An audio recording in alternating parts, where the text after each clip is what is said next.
Bueno, buenas noches y bienvenidos a nuestras charlas mensuales sobre todo lo relacionado con nuestros equipos de Bruscope, en este caso el Mars 3. Eh, pues bueno, soy Deyanira Ariza, la representante de Bruscope para América Latina menos México. Me encanta tenerlos por aquí y que sigamos haciendo estas reuniones periódicas. La vez pasada el doctor Luis Carlos Uribe nos dio una introducción muy interesante de todo lo que es la biodescodificación. Y hoy el doctor Alexander Muñoz nos va a contar un poquito sobre quién es el doctor Alexander Muñoz. Bueno, Gedner Alexander Muñoz Piamba es psicólogo. Él ha investigado todas las dimensiones social, pedagógica y clínica de la psicología. Ha fundamentado su quehacer en investigativo construyendo propuestas desde la cotidianidad de las comunidades. Desde el año 2013, él ha sido usuario del MARS 3 de forma activa y ha desarrollado un tema que se llama psicología de campo informacional. Doctor Alexander, bienvenido y por favor, los micrófonos son suyos. Ok, ¿Puede buenas compartir noches. ¿Me escuchan bien? Muy bien. Ahí ya nos vemos. Vamos a compartir la pantalla, ¿cierto? Muy buenas noches. Saludarlos en este espacio así cortico, pero que va a ser muy sustancioso nuevamente en este proceso de seguir investigando las aplicaciones mm, que tiene la MARS 3 con el desarrollo de conocimiento actual y contemporáneo. Mm, he nombrado mm, este espacio la genética emocional de la intención. Mm, la idea es que podamos comprender varias cosas que son fundamentales para especialmente los usuarios de la MAS, de qué aspectos a tener en cuenta al momento de programar conocimiento complejo en el dispositivo. Bien, entonces primero contarles que aquí cuando hablamos de la genética, no hacemos referencia a la información del cromosoma, sino a la génesis de las emociones. Eh, Hacemos también énfasis en que lo emocional hace referencia a un campo de vibración muy puntual, ético, y que la intención es una onda de pensamiento que se ha de alinear con ese campo emocional. Por eso hablamos de una genética emocional de la intención. La esencia de lo que vamos a trabajar es tener en cuenta que toda intención está cargada de creencias y que cuando vamos a alinear una intención hemos de tener en cuenta la creencia que está subyacente en, en este proceso. Bien, ¿por qué hablamos de una matemática de la intención? Aquí cuando hablamos de matemática nos referimos al matema, a la estructura del matema, que obviamente fue el origen de las ciencias matemáticas y de otras ciencias, pero en este caso no solo hace referencia al número, sino a toda la matemática como como un matema. En otra conferencia profundizaremos sobre esos temas, pero lo que quiero destacarles hoy es que el matema, para este caso, comporta 8 movimientos, de los cuales hoy vamos a mirar o vamos a pasar brevemente sobre 6, ¿sí?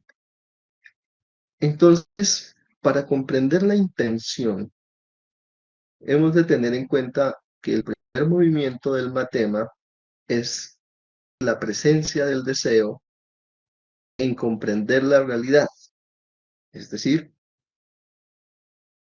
la clave es poder saber qué deseo tenemos en la comprensión de nuestra realidad. Eso es lo que vamos a indagar inicialmente. Si no hay el deseo en comprender la realidad, sencillamente vivimos la realidad y ella nos acoge en las buenas y en las malas, lo que llamamos karma, ¿sí? Por eso, el primer momento es preguntarnos por el deseo en comprender la realidad y tener en cuenta la fuerza de los patrones energéticos de nuestras creencias que nos alejan del deseo en la comprensión, ¿sí? Un segundo movimiento del tema es reconocer los patrones energéticos de las creencias. Ya les explico por qué es importante ello. Si nosotros no reconocemos el patrón energético de la creencia, entonces generamos una intención y solo hacemos es cambiar de creencia. Es decir, en lugar de pedir o de crear la intención desde eh, la creencia A, lo hacemos desde la creencia B y no desde el deseo en la comprensión. Entonces es posible que no se nos dé la intención.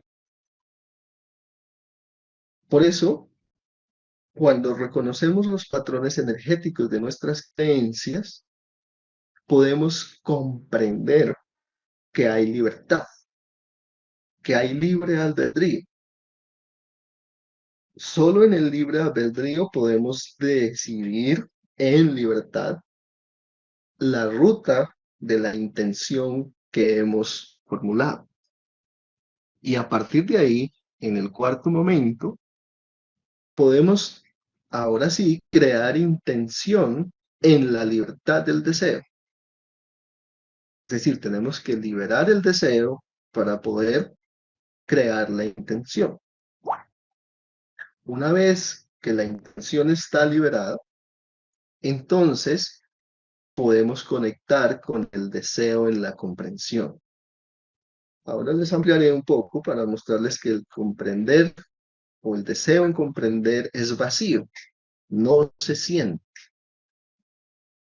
Una vez que entramos en el comprender vacío, entonces el sexto movimiento nos muestra la posibilidad de crear, que aquí la llamamos la inspiración vacía.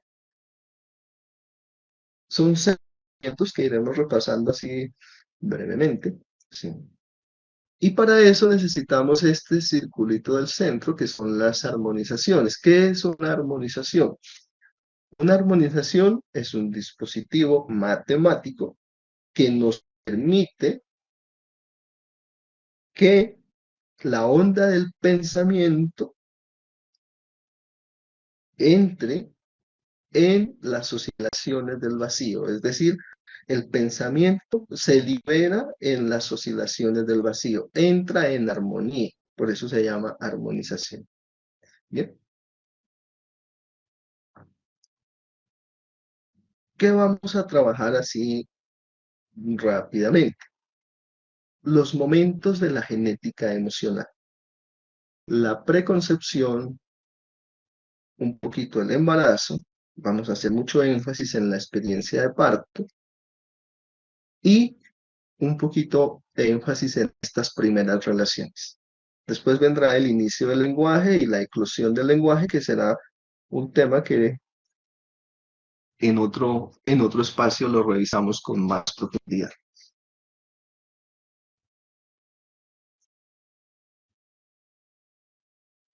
Entonces, ¿por qué es importante aquí la preconcepción? La preconcepción es el momento en que accedemos a lo que llamamos la libertad del deseo. Pero para eso miremos cuáles son los principios matemáticos de la intención. ¿Cómo funciona? ¿Sí? Eso que están viendo ahí es la estructura del doble toro, es decir, el movimiento, o cómo en el real, ¿sí? Podemos ver la realidad subjetiva.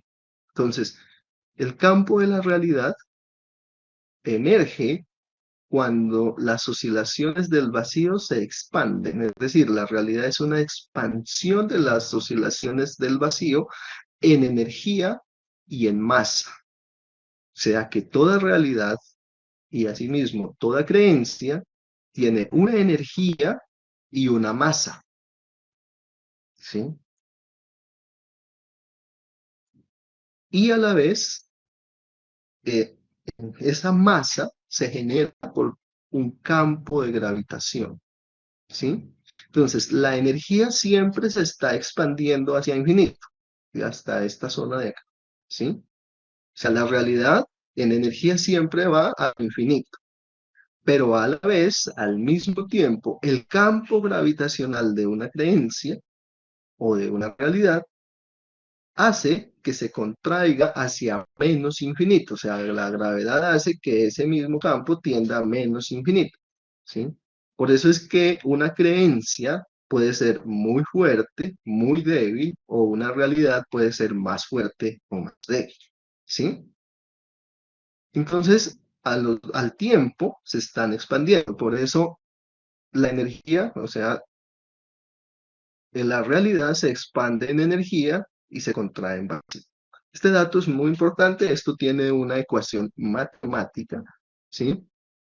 Que Nassim Haramein ha hablado mucho de ello, por eso la vez pasada hablamos un poco del tema, hoy no vamos a profundizar ahí, solo vamos a revisar lo que es vital a entender aquí. El campo de la realidad subjetiva. Esto que nosotros conocemos como realidad, entonces, que sería este lado de acá, que lo llamamos realidad voluntaria, ¿sí? Está hecho de pequeñas creencias, ¿sí? Y cada creencia tiene un campo energético E, un campo gravitacional M, ¿sí? Por SA cuadrado. Lo que Nassim Haramein crea y aporta profundamente a la física es que encuentra que la masa es generada desde un pequeño agujero negro, ¿sí? Tanto en lo micro como en lo macro. Entonces esta ecuación tiene sentido, porque antes nosotros decíamos energía es igual a masa y masa es igual a energía. O sea, esa ecuación le faltaba algo porque no podíamos entender, ¿sí? Ahora queda claro que la energía es el efecto del movimiento de las oscilaciones del vacío, que es la masa. Entonces, una creencia se expande energéticamente y tiene a la vez un campo de atracción gravitacional. Estas masas, la masa de la creencia 1, la masa 2 de la creencia 2, todas se unen, se interconectan para ser más precisos, ¿sí? Y constituyen una realidad, lo que nosotros llamamos realidad. O sea, una realidad está constituida de muchas creencias, ¿sí?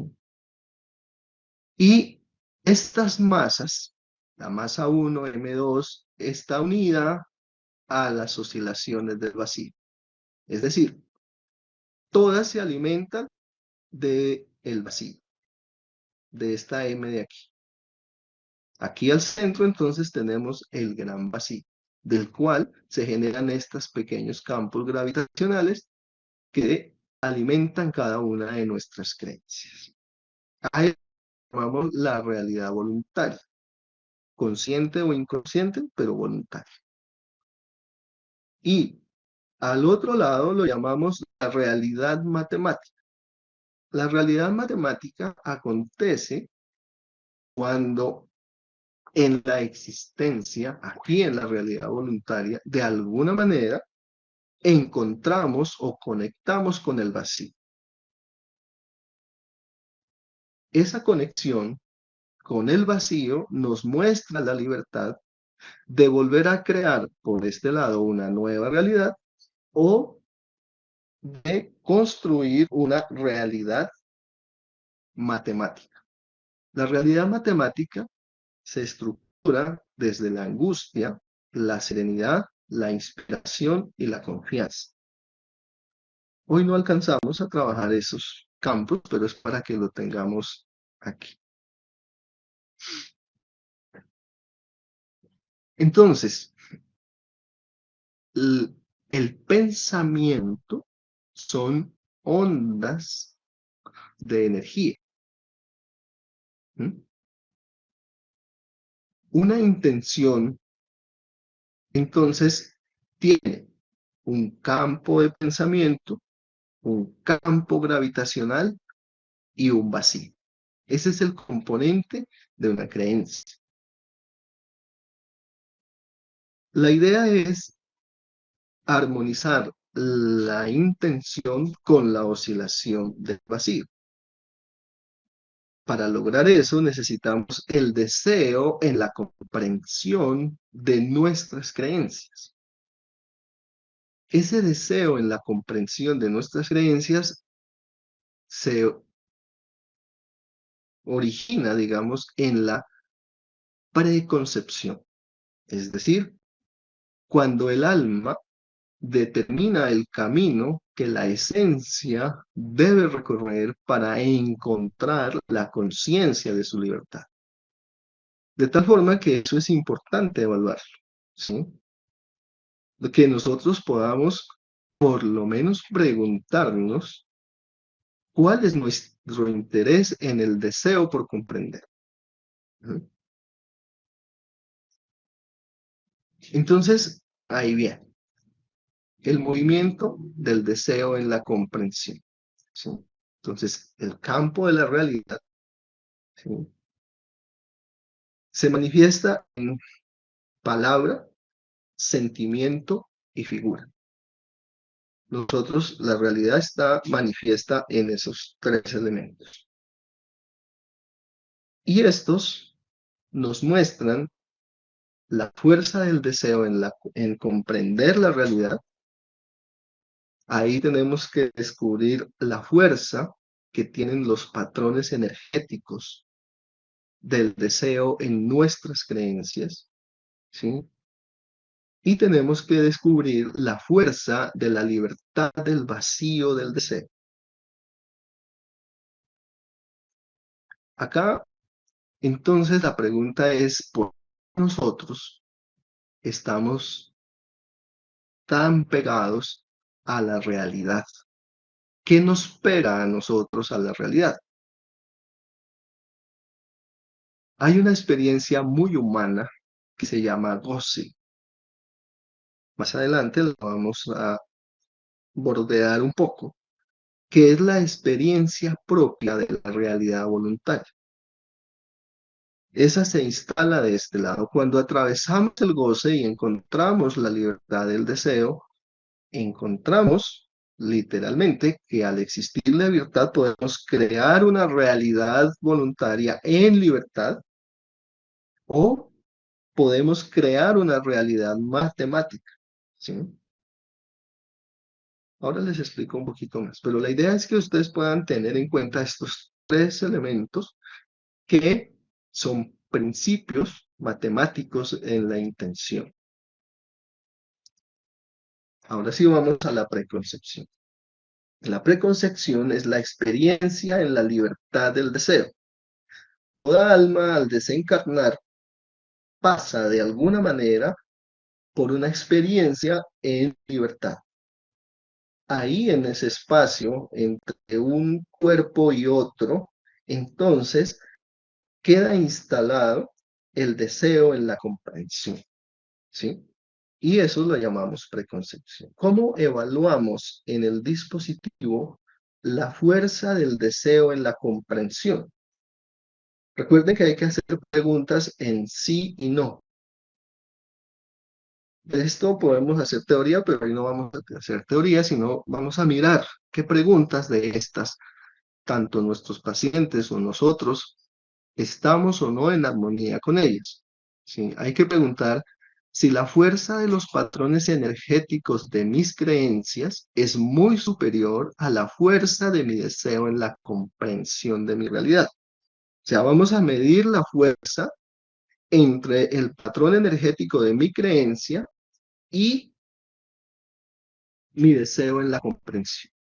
Si el patrón energético de mis creencias es muy fuerte, seguramente no estoy dispuesto a la comprensión.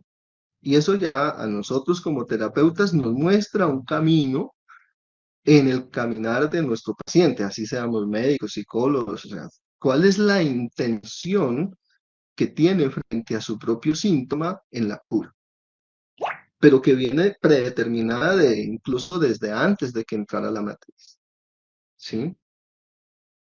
Ahí evaluamos, dice, deseo comprender el poder de la libertad del vacío del deseo. Mi experiencia en el vacío es consecuencia del encuentro con el éxtasis del instante. Ahí les aclaro dos cosas. Uno puede tener una experiencia en el vacío, consecuencia de una práctica de meditación, es decir, se conecta con un éxtasis del instante, y tiene otra experiencia en el vacío, consecuencia del encuentro con las imposibilidades del esfuerzo de la voluntad. En algún momento, algo nos cambia la realidad, una enfermedad, una quiebra, y nos deja literalmente en vacío. Entonces, la mayoría de nosotros los humanos nos gusta esta vía, esta otra, ¿sí? Esta experiencia que es dura, ¿sí? A partir de ahí, entonces, se pregunta, o hay que preguntarle a la persona si cree que la realidad es la verdad. Entonces uno le pregunta al dispositivo así, ¿creo que la realidad es la verdad? Y ahí responde, en positivo o negativo. Ahí mismo se le pregunta, ¿deseo comprender mi... Para complementar, entonces pregunto si existo en mi realidad distanciándome del deseo por comprenderla, ¿sí? También le pregunto si deseo comprender la atracción que sostiene mis creencias. También pregunto si comprendo la libertad del vacío del deseo. Eh, Hoy no tenemos caso práctico por el tiempo, pero lo que he experimentado a lo largo del tiempo es que se responde muy bien, el dispositivo lo ayuda muy bien y le da palabra al paciente para que converse de estas cosas.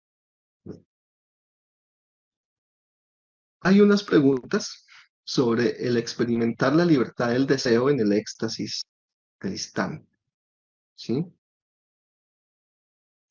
Aquí se pregunta por la conciencia del pensamiento, es decir, si se es consciente de que el pensamiento crea en la libertad de las oscilaciones del vacío, ¿sí?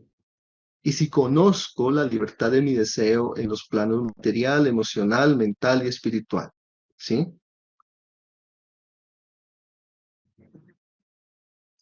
En el libro de las 5 heridas se plantea esta pregunta, dice, mi alma desea que me acepte con todas mis experiencias, defectos, potencialidades, debilidades, deseos, personalidad. Todas estas preguntas son de la preconcepción, ¿sí? Hay que preguntarle si el alma desea que uno se acepte tal como está en el plan, ¿sí? Por eso se pregunta si desea concentrarse principalmente en las necesidades de mi alma o si no. Todas estas preguntas tienen ustedes que liberarse del juzgamiento. Es decir, no es que yo no quiero liberarme, no quiero concentrarme en las necesidades de mi alma, entonces soy malo o bueno y me juzgo. No, esto es un dato, es una estructura del alma, es un campo energético, no lo tenemos que juzgar ni en bien ni en mal. cada quien asume las consecuencias de lo que hace. El juzgamiento ahora lo vamos a ver por qué es tan complicado, porque es una creencia tan compleja que a lo largo del camino de esta exposición nos va a acompañar, porque precisamente nosotros podemos llegar a creer que si no estamos concentrados en las necesidades del alma, entonces no somos del lado de los buenos, ¿sí? Cada quien lleva una experiencia particular, se llama el libre albedrío. Ténganlo muy presente porque más adelante van a ver este tipo de preguntas. Y lo bueno es que el dispositivo lo responde sin el prejuicio, ¿no? Mm, Las siguientes preguntas es si deseamos comprender la libertad del deseo en la experiencia tridimensional. Aquí es importante porque si el alma escoge el camino de las tres dimensiones, es porque necesita que la realidad tridimensional sea continua con la quinta, la sexta, la séptima, la cuarta dimensión. Aquí en Occidente hay un deseo, hay una creencia muy fuerte y es que tenemos que encontrar lo espiritual más allá de las tres dimensiones, que borrar la mente, que respirar profundo, que salirnos de este tierrero, ¿sí? Pero nunca hacemos la práctica para comprender cómo hay continuidad, cómo llevamos la continuidad de la tercera dimensión a otras, ¿sí? Por eso pregunta si desea conectar la experiencia tridimensional con el éxtasis del estar, ¿sí? Si busco experimentar la libertad del deseo en la tercera dimensión, ¿sí? Muchas consecuencias de las creencias religiosas, entonces pensamos que la libertad es, que la felicidad está en el cielo y que el cielo no tiene nada que ver con esto, ¿sí? Estas preguntas nos permiten alinear, saber cómo está el deseo en la comprensión. ¿Mm? Una vez que el alma tiene preparado su plan, ¿sí? Acorde a las leyes cósmicas, entonces viene el periodo de gestación. Y ahí hay que evaluar varias cosas. El periodo de gestación es un cambio para la función materna. Les vuelvo a recordar que hablo de función materna, no de mamá biológica necesariamente. Hoy las funciones maternas han cambiado sustancialmente, pueden ser parejas del mismo sexo, pueden, ¿sí? Pero sigue habiendo función materna y paterna, ¿sí? Esto es muy importante tenerlo presente. Entonces, hay que evaluar cómo se transformó la posición subjetiva de la función materna al momento que el feto empieza a crecer, ¿sí? Eso transforma la posición subjetiva de la función materna y lo transforma en cuatro espacios, en el espacio material, en el emocional, en el mental y en el espiritual. ¿Cómo es la posición subjetiva en esos espacios? ¿Sí? ¿Qué cambió? ¿En qué lugar me ubiqué o en qué lugar quedó ubicada la función materna al momento en que transitó por el parto? Bien, de ahí solo me interesaba esta columna, después vamos a mirar otras cosas de esta matriz, ¿sí? ¿Qué buscamos conocer con esta otra matriz? ¿Qué armonía tenía la función materna frente a la libertad del deseo? Es decir, mientras se pasa por la gestación, en el proceso de embarazo, la función materna, ¿qué tan armónica se encontraba en la libertad del deseo? O sea, en eso que acabamos de ver de la preconcepción, ¿sí? Entonces, con estas preguntas, ubicamos cómo está el deseo de la madre al momento del parto, al momento de la gestación. Y específicamente se resume en saber 4 lugares de la posición subjetiva, se llaman 4 lugares de poder, ¿sí? Esos 4 lugares son cómo estaba la autoridad de la función paterna de la función materna en el momento de la gestación, cuál era el lugar de su saber ahí, cuál era el lugar de sus síntomas y cuál era el lugar de la verdad, que nosotros lo llamamos la falta en ser. 4 lugares importantísimos a evaluar porque eso va a determinar el lenguaje sobre el feto, ¿sí? Entonces, estos lugares se han evaluado sobre estos que los llamamos los lugares de enunciación. La autoridad puede ser que esté alienada, la autoridad puede ser que tenga autonomía, la autoridad puede ser que esté en oposición, la autoridad puede ser que sea impositiva, la autoridad puede estar en libertad, la autoridad puede ser incompleta, puede sentirse en un lugar de incompletitud, de insatisfacción o de malestar. Estos son como unas posiciones que son muy comunes de buscar. Y estos lugares de enunciación se trasladan a cada uno de estos espacios, ¿sí? Mm, Bueno, después hacemos el nuestro en el Mars, cómo se mete en esto en la matriz. Bueno, pero por ahora es que me entiendan un poquito. Ahí entonces podemos evaluar la posición subjetiva de la función materna al momento del parto, al momento de la gestación, ¿sí? Que son esta y esta. Viene el momento del parto y es aquí donde empezamos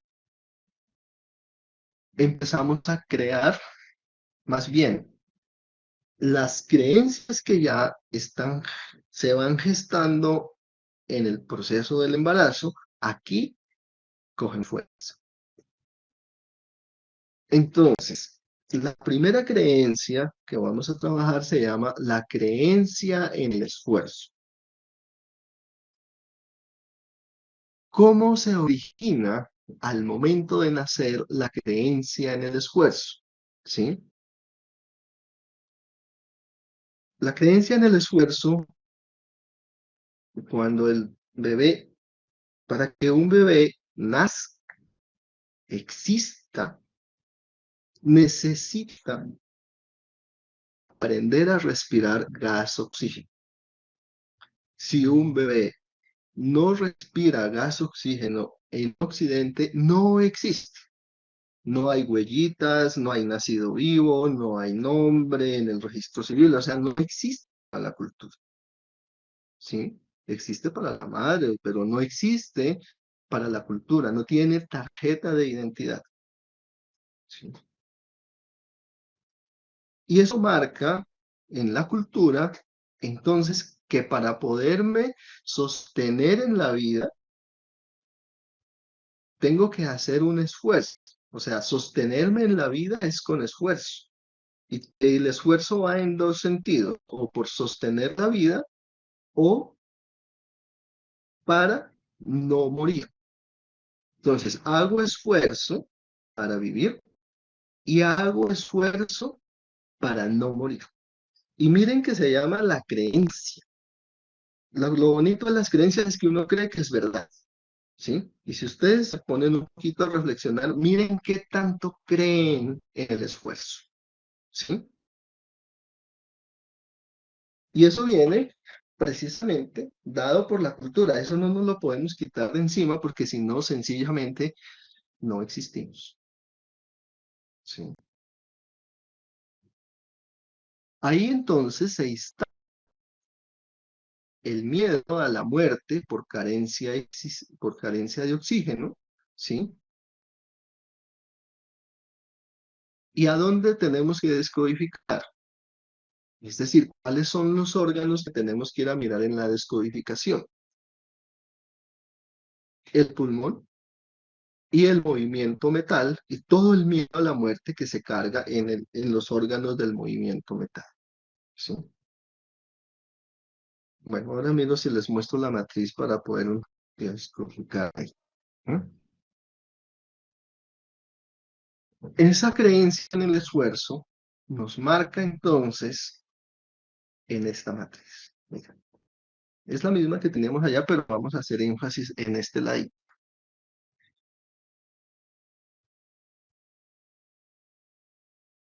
Esta creencia dice que la realidad entonces queda sostenida, ¿sí?, en el esfuerzo por vivir, ¿sí?, y en el esfuerzo por no morir. Esta creencia instala una experiencia muy humana que no está en el animal, que es la experiencia de goce, ¿sí? El esfuerzo por vivir bordea el límite de la muerte. Como la muerte queda prohibida, entonces empezamos a hacer esfuerzo para vivir. Cuando encontramos en el esfuerzo para vivir que podemos aproximarnos a la muerte, ¿sí? Porque como hacemos tanto esfuerzo para vivir, en algún momento nos aproximamos al límite de la muerte y encontramos, de casualidad, ¿sí?, que la muerte nos libera de ese esfuerzo, sobre todo de la frustración del esfuerzo. Encontramos goce. Entonces gozamos porque podemos ver que hay algo que nos libera del esfuerzo de la voluntad, ¿sí? Ese dolor es liberador de la frustración del esfuerzo, porque ya no tengo que sostener una realidad con fuerza. Me puedo morir. Pero ahí entonces la cultura hace un trabajo muy bueno y es que nos crea culpa, ¿sí? Frente al suicidio hay culpa. Ahora ha cambiado, pero antes no había forma de morir dignamente. Tocaba aguantar de muchas maneras la muerte, ¿sí?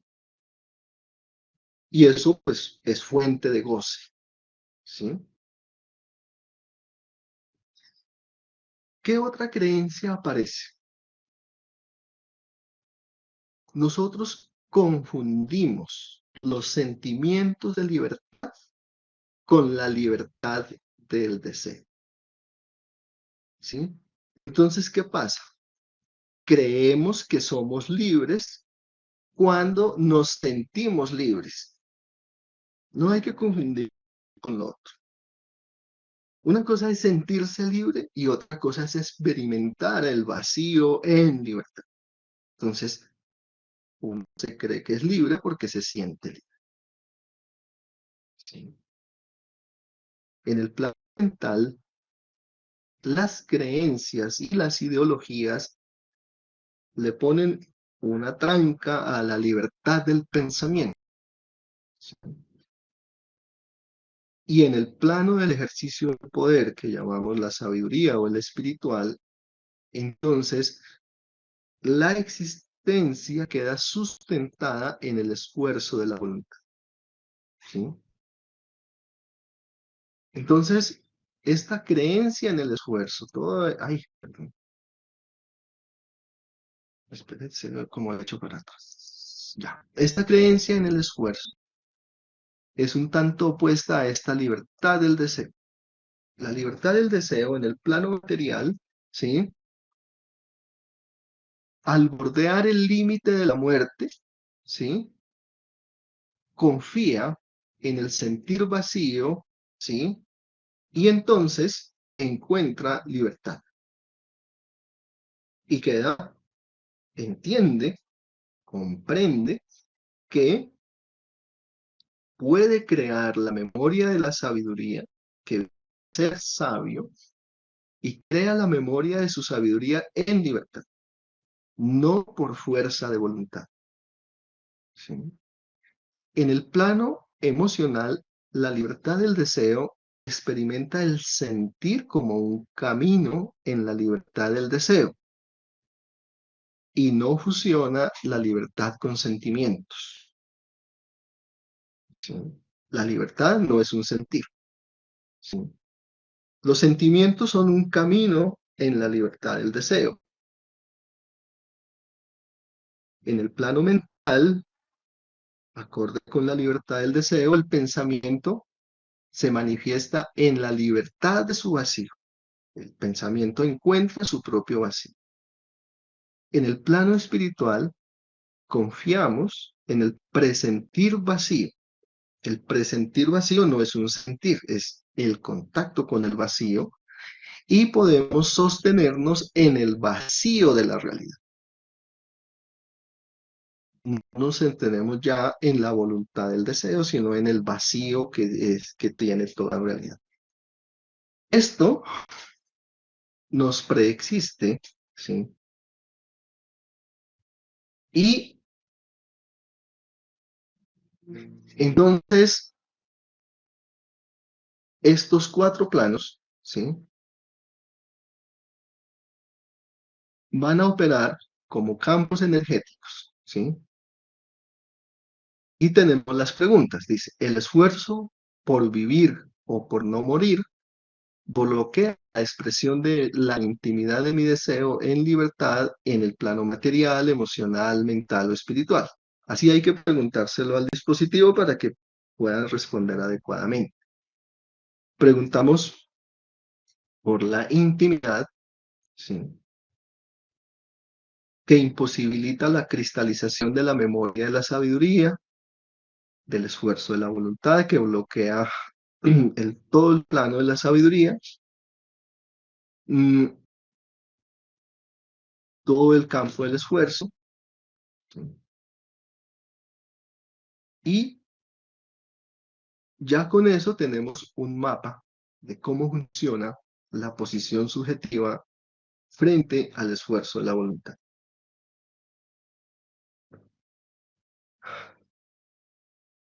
Vamos a ir. Estas son preguntas frente a la creencia en el esfuerzo de la voluntad del deseo. Una, el esfuerzo de la voluntad de mi deseo busca su satisfacción infinita en el plano material, emocional, mental o espiritual. La frustración del esfuerzo de la voluntad de mi deseo crea esperanza que con mayor esfuerzo es posible la realización del deseo. Mis esperanzas se alimentan del dolor de mis propias frustraciones. Esta es una segunda creencia muy importante. Así como aprendimos a creer en el esfuerzo, también se inserta creencia en la frustración del esfuerzo. Cuando el esfuerzo se frustra, entonces creamos una esperanza en el futuro, ¿sí? Y esa esperanza entonces se alimenta del dolor de nuestras propias frustraciones. ¿Mm? Por eso pregunta si vivencio la frustración del esfuerzo de mi voluntad y si esa frustración alimenta mis esperanzas. ¿Sí? Esta creencia es más común de lo que uno pensara. En Occidente, la creencia, ¿sí?, en la frustración del esfuerzo es tan alta que es más fácil que uno se muera literalmente en el plano físico antes que le maten la esperanza a la gente. ¿Sí? Entonces, aquí nos pregunta, el esfuerzo, la frustración, la esperanza y la culpa de la voluntad del deseo. Entonces le preguntamos al dispositivo por dónde vamos a mirar en dónde está la mayor frustración, si en el plano material, si en el emocional, si en el mental o si en el espiritual. ¿En dónde hace su mayor esfuerzo? Si en el material, emocional, mental o espiritual. ¿Dónde se encuentran sus mayores esperanzas? ¿Y en dónde tiene sus mayores culpas? Estos cuatro elementos son muy cruciales al momento de determinar la estructura de la creencia. Todo esto está sistematizado y ordenado. Ahí están las preguntas frente a esa matriz, ¿sí? Vienen las preguntas de cura, ¿sí? Entonces, si deseo ser feliz sin asumir el dolor del desprendimiento de nuestras creaciones o de nuestras creencias, ¿sí? Si reconozco la libertad de la voluntad del deseo en mis propias creaciones sin juzgarlas, he hecho mucho énfasis ahí. Si comprendo la libertad de mis creaciones y me dispongo en la travesía del dolor, del desprendimiento de ellas, esto es muy importante porque como hemos hecho tanto esfuerzo por nuestras creencias, pues desprendernos de ello nos va a doler hasta el hueso, ¿sí? ¿Cómo le voy a decir a alguien que ha hecho tanto esfuerzo que el esfuerzo es precisamente el obstáculo para liberarse? Le va a doler. Por eso esta pregunta es muy importante. Si queremos liberar la creencia, tenemos que atravesar el dolor de su desprendimiento, ¿sí? Porque creemos en el esfuerzo de la voluntad y en la frustración. Entonces se nos dan unos bucles increíbles en nuestra realidad, ¿sí? Por eso dice, prefiero vivir adormecido en la esperanza del futuro y la frustración del pasado de la voluntad y deseo, antes que disponer el caminar en el encuentro con el vacío de la realidad de mis creaciones. Todas estas preguntas se responden en sí o no y las responde bien. La siguiente creencia es en la completitud del deseo. La completitud del deseo se instala. Bueno, ya vimos que el esfuerzo, la frustración, la esperanza y la culpa se instalan a partir de que sí o sí, para existir, tenemos que respirar gas oxígeno. Y si no, la cultura no nos reconoce como nacidos. La completitud del deseo es una experiencia con el seno materno, ¿sí? Cuando nacemos incompletos. En el vientre había una sensación de completitud. No sé, ahí no nos preocupamos de la satisfacción de las necesidades básicas, no, no, ahí somos uno con la función materna. Cuando sale, entonces se pierde esa completitud y aparece una cosa que en psicoanálisis se llama los objetos parciales. El primer objeto parcial es el seno. Entonces buscamos la completitud de eso que perdimos en el embarazo afuera, en el seno materno, ¿sí? Y aparece entonces esta creencia en que es posible que el deseo se complete, pero realmente la verdad del deseo es que siempre será incompleto. No hay un objeto que complete el deseo. Y nosotros vivimos a lo largo de la vida buscando un deseo, un objeto que complete mi deseo. Aquel hombre, aquella mujer, aquel carro, aquella casa, esto, esta profesión, esto y lo demás. Pero nunca nos van a satisfacer completamente porque es una creencia, ¿sí? Entonces ahí vienen unas preguntas que nos ayudan a alinear cómo es que está esa creencia en nosotros, ¿sí? Dice, a pesar de que el objeto no completa mi deseo, mi voluntad siempre realiza esfuerzos por completarse en los objetos. Reconozco la muerte como el límite de la satisfacción del deseo por el esfuerzo de la voluntad.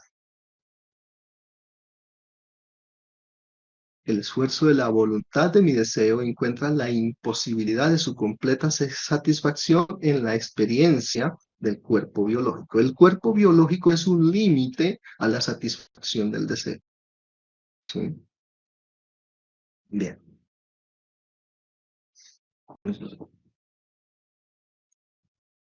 La libertad del deseo, que es el plan del alma, es decir, el plan del alma es, entra a las tres dimensiones, entra a la Matrix, ¿sí? Para que pueda tener conciencia de la libertad. Entonces la libertad del deseo se aliena, ¿sí? Queda alienado en la creencia en el esfuerzo, en la creencia en la frustración del esfuerzo y en la creencia en la completitud. Cada uno de estos, si lo quieren evaluar biológicamente, va, la creencia en el esfuerzo va por pulmón, movimiento metal, la creencia en la frustración crea miedo, ¿sí? Que es la emoción más fundamental para limitar la libertad del deseo que venía de la preconcepción, o sea, el deseo por comprender, se tiene que sí o sí alienar en la creencia en el esfuerzo, en la creencia en la frustración del esfuerzo, en la creencia en la completitud y en la experiencia del goce liberador de la frustración del esfuerzo, que es lo que nos ata a la realidad. La que más nos ata a nosotros a la realidad es este goce. ¿Por dónde podemos nosotros evaluar biológicamente, como les explicaba en el esfuerzo del movimiento metal? El miedo, la creencia en la frustración del esfuerzo, es la que crea el miedo y por tanto lo evaluamos en el movimiento A. Y la creencia en la completitud genera ansiedad. Entonces, estómago y el movimiento tierra nos ayuda a mirar cómo está esa alienación ahí, ¿sí?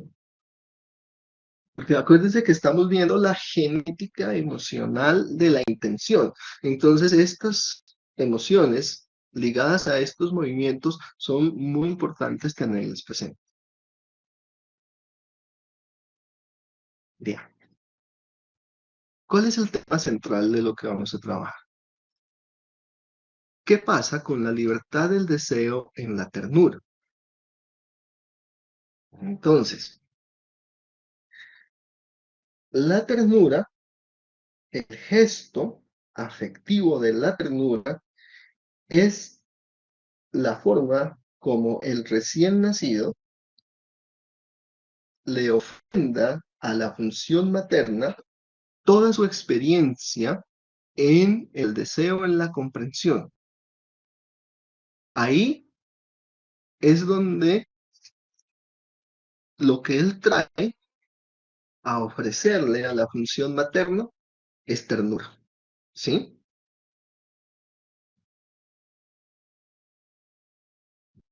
De acuerdo a la posición subjetiva que la mamá tenga, que la madre tenga, que la función materna tenga, queda alienado el deseo en la ternura, ¿sí?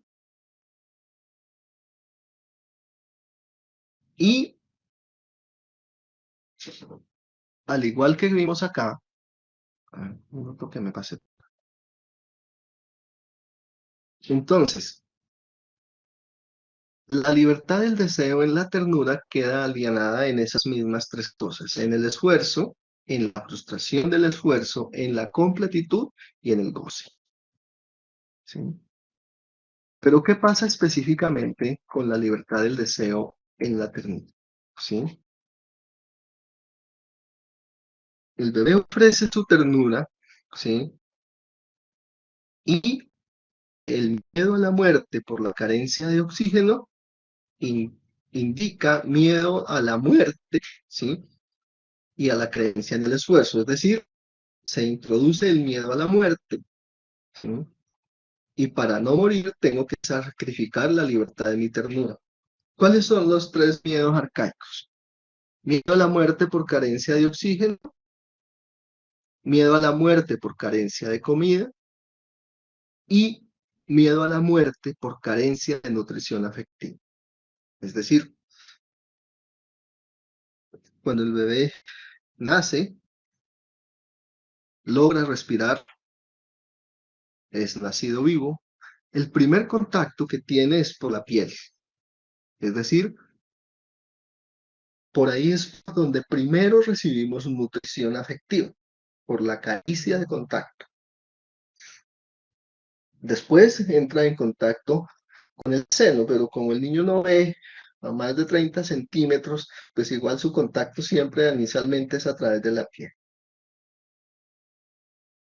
Este miedo a la muerte por carencia de nutrición afectiva hace que sacrifiquemos la libertad del deseo, así como tenemos que sacrificar la libertad del deseo por miedo a la muerte por la carencia de la comida o por la carencia del oxígeno, que en esta, pues como el oxígeno es más o menos gratis, es como que perdemos la noción, pero la comida sí no la tienen que dar y la nutrición afectiva pues también, ¿sí?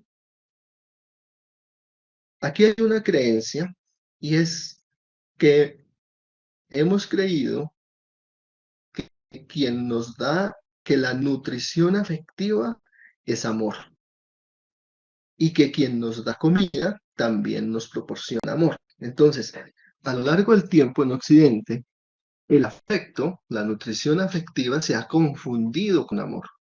Nosotros en Occidente no comprendemos que el afecto, los sentimientos son camino al amor. Entonces se fusiona, ¿sí? La carencia de la comida o la necesidad de la comida con la necesidad afectiva se fusionan y creemos que eso es amor. Y eso hace entonces que entremos en estructuras de abuso. Aquel que tiene miedo a morir por carencia de nutrición afectiva, entonces en su vida adulta, ¿sí? Compra el afecto, garantizando que va a sobrevivir porque cree que ese es amor. Y aquí viene, ahora sí, la genética de la emoción. El miedo, estos miedos arcaicos se disfrazan, se transducen en otros, ¿sí? Entonces hay que preguntar si mi miedo se oculta en rabia. Hay mucha rabia que es puro miedo.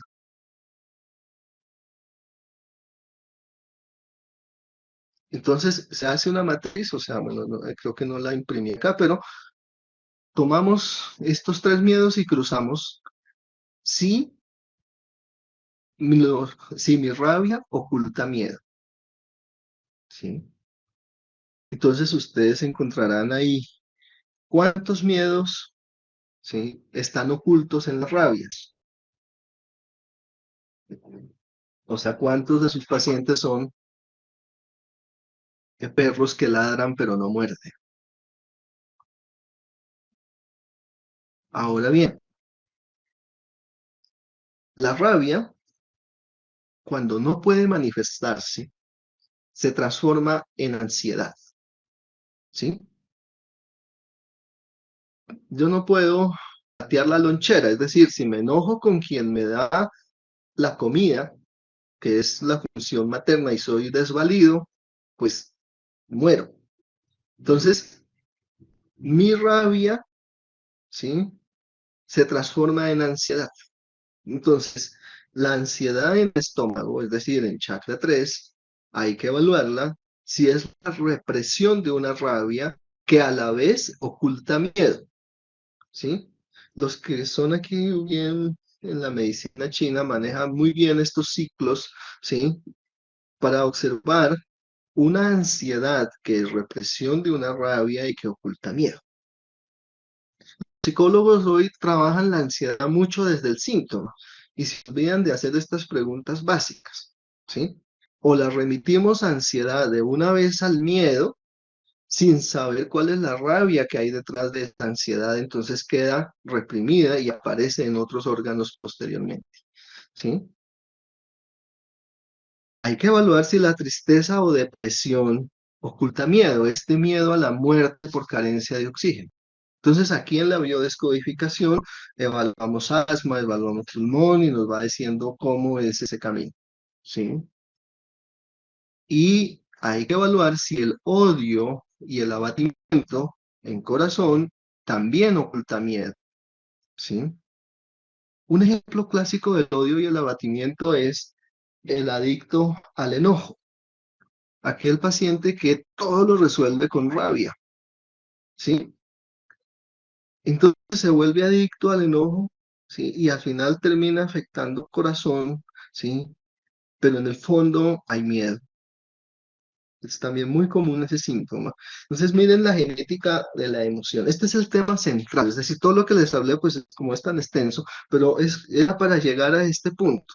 O sea que cuando vamos a crear una intención, tenemos que tener en cuenta en dónde el, el miedo, este lado de la ecuación, que ha sido nuestro eje mental, ¿sí? Todo este miedo creado en la creencia, en el esfuerzo y otras, ¿sí? Se transforma en esta lado. O sea, cómo el miedo se manifiesta en otras emociones. ¿Sí? Ahí están las preguntas. Estas preguntas hacen referencia a la manifestación del miedo en las figuras parentales. Entonces hay que preguntar, ¿sí? Si manifiesto en miedo la ausencia afectiva de la función materna y paterna. Si manifiesto en rabia el miedo a la carencia de afecto de la función materna o paterna. Y esto se puede mirar también por edades, o sea, se pone una matriz completa y se pone por edades. ¿Sí? ¿Cómo manifiesto en ansiedad el miedo a la ausencia afectiva de la función materna y paterna, que es pues el inicio de la vida, ¿no? ¿Cómo manifiesto en odio y abatimiento el miedo a la ausencia afectiva de la función materna o paterna? ¿Sí? ¿Cómo manifiesto en depresión, tristeza, el miedo a la ausencia de afecto de la función materna? Acuérdense que entonces la caricia, la ternura, ¿sí?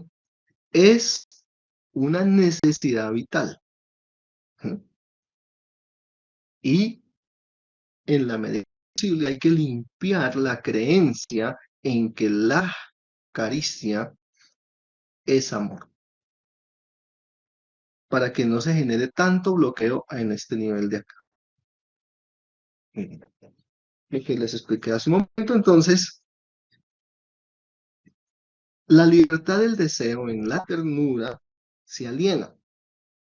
Tengo que darle ternura al otro, es decir, a la función materna, para que me dé de comer, o para que me dé cariñito, para que me dé ternura, ¿sí? O me alieno en la función materna para completarlo. Si no puedo completar su deseo, no me quiere, ¿sí?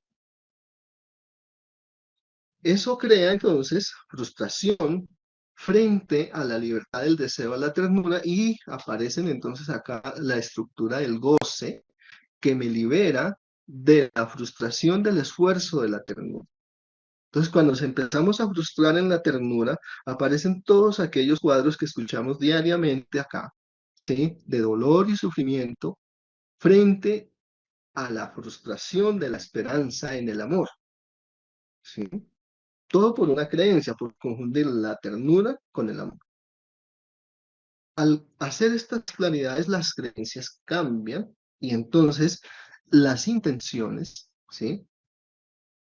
Se vuelven otra cosa, ¿sí? ¿Qué hace el gesto afectivo de la ternura? ¿Por qué es tan importante esto a lo largo de la vida? ¿Sí? Dice, la ternura de la caricia es el primer contacto con el mundo y la ofrenda a la función materna. Qué le ofrenda un bebé a la función materna? Todo su pasado, toda la experiencia en el éxtasis del instante. ¿Sí? Y él se conecta con su posición subjetiva, es decir, con la posición subjetiva de la madre, y ahí localiza qué tan próximo está el deseo de comprender de ella en la libertad del deseo. Y a partir de ahí viene el juego de alienación en el Edipo, que bueno, igual después haremos un espacio para mirar esos detalles. ¿Sí? Ella le ofrece el seno materno que colma parcialmente la experiencia de fragmentación del parto. Suple ese deseo, ¿sí? ese deseo de sobrevivencia biológica, ¿sí? Y ella pues le entrega el olvido o el recuerdo en su libertad del deseo, ¿sí? Ahí entonces también vemos qué tanta confianza tiene la función materna en su libertad del deseo. Y a partir de ahí hacia adelante, entonces el bebé tiene que sacrificar, es decir, alienarse, dividir su confianza en la libertad del deseo para sostener la poca confianza que tenga su función materna y quienes estén a su lado. Entonces crea un yo, como lo veremos más adelante, que es un yo, un ideal del yo que va a ser el soporte del deseo de la madre. Y crea un yo ideal en el cual él cree que en algún momento va a volver a la unidad que vivió cuando estaban juntos, ¿sí? Entonces se desciende el gesto afectivo en el ideal de la cultura, ¿sí? Que pues lo representa la función materna, y empieza la constitución del yo. Un yo que sí o sí tiene que ser alienado en el deseo de la función materna. Si la función materna se refiere al deseo de la función paterna, entonces tiene más posibilidad de encontrar un ideal de yo. También eso lo dejaremos en otro momento, como la función materna muestra el deseo, se dirige su deseo hacia la función paterna, que es cuando empieza entonces a transitar el gesto afectivo, el sacrificio del gesto afectivo en el deseo del otro. Pero en la idea de hoy era revisar, ¿sí?, estos miedos más arcaicos que operan a lo largo de la existencia, ¿sí? Entonces, ¿dónde queda esto? Dice, la libre expresión de mi ternura encuentra bloqueos en el plano material, emocional, mental o espiritual. La libre expresión de mi ternura encuentra bloqueos por culpa en el plano material, emocional, mental, espiritual. La libertad de mi ternura se aliena en mi deseo de completitud. Es decir, cuando para completar al otro tengo que alienarme, que alieno toda mi ternura. La libertad de mi ternura se aliena en el deseo de completitud del otro, ¿sí? Entonces completo al otro y me alieno, o para que me completen a mí, tengo que alienarme también. La libre expresión de mi ternura se aliena en las experiencias que me aproximan al límite de la muerte del cuerpo. Estas son experiencias de transgresión sexual o de todo lo que se conoce en el campo de la perversión, en las cuales nos aproximamos en experiencias que nos llevan al límite de la muerte del cuerpo, por la ternura, buscando la ternura, ¿sí? La libre expresión de mi ternura se aliena en mi deseo de sobrevivencia. La libre expresión de mi ternura se aliena en mi deseo en lo prohibido, o sea, en la culpa. La expresión de mi ternura encuentra su libertad en el deseo de la comprensión. Esta es una pregunta importante porque la ternura ha de ser un camino para la comprensión, es decir, para conectarnos con ese deseo de comprensión que estaba antes de la concepción. Hay caminos para conectar esa ternura con esa comprensión. También eso es un tema bien, a veces nos echamos aquí también como unas 2 horas hablando de eso.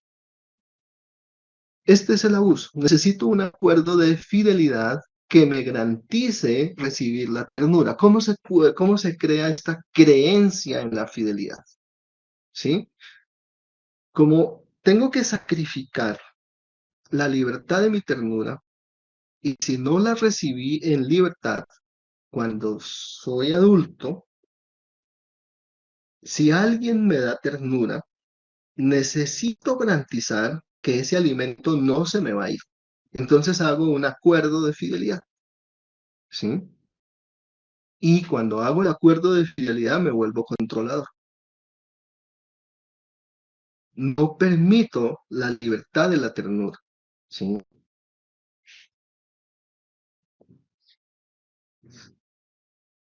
Por eso se pregunta, olvido que el acuerdo de fidelidad limita el fluir libre de la ternura, ¿sí? Todo por una creencia, todo por el problema de haber confundido ternura con amor, ¿sí? Bien, pero como estamos aquí en lo más arcaico, o sea, en este punto donde realmente es muy importante, porque se pueden crear muchas cosas, pero antes de darles las gracias, quiero cerrar aquí. Este miedo a la muerte por la carencia de la nutrición afectiva nos lleva entonces a poder rastrear hacia adelante cómo vamos a pasar por la separación de la madre frente al ideal del padre, ¿sí? Cómo vamos a controlar esfínteres, cómo vamos a entrar en el lenguaje, en la palabra, y desde esos lugares es que literalmente, lo que les mostraba al principio, ¿sí? Esas creencias quedan entonces aquí, ¿sí? Eso que llamamos el goce, queda al centro, ¿sí? Esa experiencia muy humana de goce, efecto de la creencia en el esfuerzo, ¿sí? Y todas las otras pequeñas creencias se van acomodando acá. Bueno, este tema es supremamente extenso, hay muchas matrices. Ahora sí, muchas gracias. Espero que podamos conversar, pregunten. Mm, Alexander, muchísimas gracias. Nos dejaste fue iniciados con este tema, entonces por favor pueden abrir sus micrófonos y hacer las preguntas,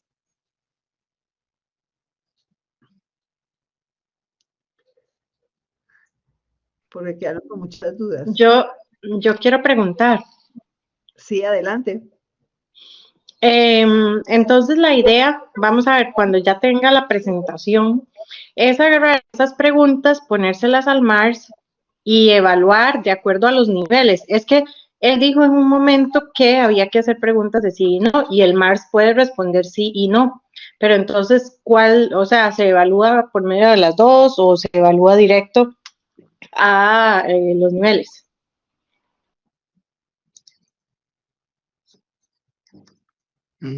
¿Está viendo la presentación? Ahora sí, por dicha. Ahora sí. Bueno, pues le voy a dar un ejemplo. Por ejemplo, cojamos esta completitud. Dice, la creencia en la completa satisfacción de la voluntad de mi deseo me hace olvidar el límite de la voluntad de mi deseo en la muerte del cuerpo biológico. Eso parece horrible, pero sí se responde. Entonces, usted va y mira, si se le dice nivel 1, quiere decir que eso está en el plano físico. Usted evalúa con su paciente si está ahí. Si está entre 1 y 3, le está diciendo físico. Si está entre 4 y 6, le está mostrando emoción. 7 y 9, le está mostrando mente. 10 a 12, le está mostrando el otro. ¿Sí? Entonces, ella automático le pone eso y da la valoración. ¿Sí? Porque cada una de estas preguntas, y si lo hace por porcentaje, pues también lo puede evaluar. ¿Sí? Entonces uno pone la pregunta, algunas de estas preguntas aquí hay que ponerlas en matriz, por ejemplo, a ver, esta, por ejemplo. Entonces usted pone, es que no tengo aquí usted pone la pregunta, la voluntad de mi deseo encuentra sus mayores frustraciones en el plano, ahí abre el arbolito y en el arbolito le pone plano material, o ramita plano emocional, otra ramita plano mental y otra ramita plano espiritual. ¿Sí? Y las va programando. Y después cuando ya la pone, entonces él le va a decir en qué nivel y cuál es el valor del desequilibrio. ¿Mm? No sé si eso responde un poco. O sea, Sí, perfecto, eso era. Gracias. ok. Okay. Doctor, nos dejó iniciados. ¿Y qué hacemos? ¿Hacemos otra sesión para hacer el tema práctico o para seguir? Porque el tema es muy extenso. El tema práctico tiene dos cosas. Uno, esto funciona bien con el público, es decir, si el público que va a asistir previamente envía sus datos y hacemos la plantilla, ayuda mucho. Lo podemos hacer pues ya con una plantilla de las que yo tengo aquí y con un paciente puntual de los que trabajo acá. Es cuestión de que planeemos bien como cuál sería ese mejor. Entonces podríamos usar esas dos caminos. El MAR sí se utiliza como terapia, es en esencia. Dice que no lo conoce, pero obviamente es un dispositivo terapéutico, ¿sí? Bueno, eso es una opción. La otra opción también es que hace un tiempo habíamos hablado de los procesos pues, de construir mm, eh, modelos de conocimiento acorde a lo que cada uno trabaja. Entonces por ahí también nos puede dar. Es cuestión de que ordenemos la metodología, porque el tema es bastante extenso, ¿sí? Y sí podemos también ordenar eso. Yo pienso que sería un ejercicio, sí me parece importante el poder tener un ejercicio, eh, Un algo ejercicio parecido práctico. a lo que hicimos cuando estábamos en el tema del coronavirus. Es lo que me estoy imaginando, no sé. Exactamente. Ujú. Pero bueno, sí les quedo debiendo una sesión donde veamos estas matrices en pacientes, o sea, cómo operan todas estas matrices en un paciente puntual que les da más ayuda y más visión, ¿sí? Sino que uno, pues sin este contexto teórico, nos damos aquí hasta las 11 de la noche y no. Sí, sí, sí. Pues no sé si quiere que lo hagamos en un mes, Doc, ya que Sí, empezamos con el tema, sí, ¿sí? está bien O en un sea mes, no hay que problema. seguiremos con la segunda parte y ya les sería mandar. Listo. La pregunta del doctor Salcedo, con todo gusto puedo mandarle la información y hacerle una presentación para que entienda un poco más del equipo. Con todo, sí, porque varios de los que están aquí ya lo usen, pero con todo gusto se lo puedo mostrar. Yo ya tengo sus datos, entonces me pondré en contacto. Tulio nos dice, muy interesante la sesión práctica. Una inquietud, ¿las plantillas ya están creadas? ¿Es posible compartirlas para el MARS? A ver, Sí, doctora o sea, Alejandra. las plantillas están creadas, ¿sí? Eh, las podemos compartir. Tuve un inconveniente por el cual no las traje a este momento, y es que son extensas, o sea, hay como no puedo meter una dentro de otra por la extensión, entonces toca hacer varias. Es decir, por decir algo, toca hacer la de la genética de la preconcepción como en tres, ¿sí? Entonces se me volvió una extensión, porque pues yo las manejo aquí directamente, entonces me volvió una extensión horrenda, entonces nos toca reordenar para poder compartir esas que son, o sea, pues se vuelven muy extensas, entonces toca como crear para trocearlas y ponerlas bien cada una. Pues claro que las podemos compartir. Yo creo que en el otro ejemplo yo ya puedo lograr como ver cómo las fragmento para que queden bien, porque digamos hay unas que tienen, por decir algo, 20 preguntas y de ahí vamos a usar dos, y la otra tiene 50 preguntas y de ahí vamos a usar tres, entonces hay que hacer un trabajo arduo para verla, pero sí es viable y es factible compartirlas. Para eso estamos. Sí, el doctor Uribe levantó la mano. Doctor, adelante. ¿Me oyen? Sí, señor. Bueno, Perfectamente, doctor.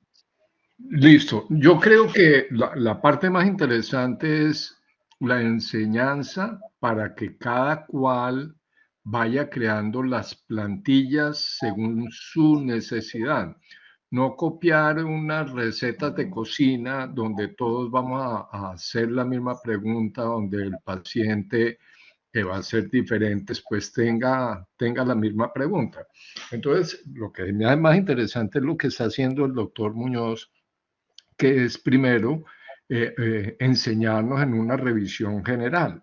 Ahora, estoy de acuerdo en que nos muestren unas plantillas, pero como tema general yo creo que tenemos que aprender a hacer las plantillas, porque no puede ser que nosotros dentro de un tiempo estemos, ay, vea, usted tiene la plantilla para fibromialgia, porque cada paciente va a ser diferente. Entonces, yo pienso que interesante sí, pero tengamos la enseñanza de esto, saquemos la enseñanza, que se trata es de que podamos crear nuestras propias plantillas. Cierto, doctor. Muy cierto. Ujú.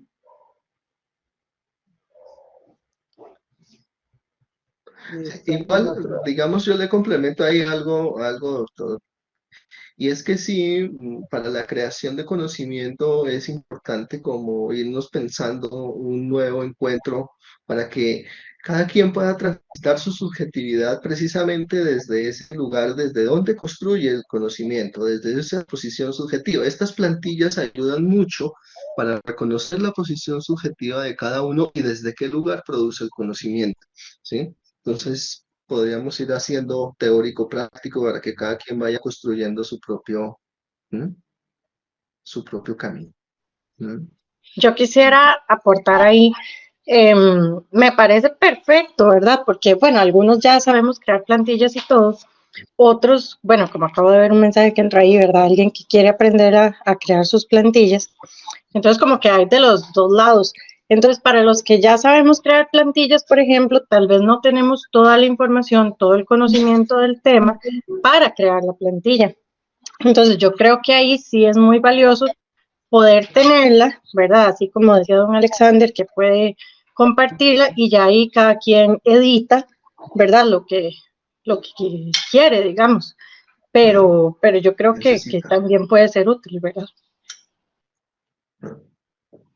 Sí, Sí, son definitivamente. importantes. Ajá. Yo pienso, Alexander, que este es el primer paso para nuestro taller. Ok, sí. Sí, sí, sí, sí, sí. Sí, hay un tema que tenemos Sí. pendiente con Alexander, es un taller de creación de conocimiento en el MARS 3. O sea, hoy tocamos un tema, pero los temas son muchos. Y, y cada uno va creando de acuerdo a su conocimiento y experiencia. Los videos que hicimos en el tema del coronavirus es un tema interesante, porque cada uno puede ver ahí qué ha pasado, cómo lo hicimos, ¿sí? Y hay varios de los que están aquí que nos acompañaron en esa construcción. Entonces, pues no, pues, doctor Alexander, muchísimas, muchísimas gracias por siempre compartir ese conocimiento, igual que al doctor Carlos Uribe, que también están compartiendo siempre.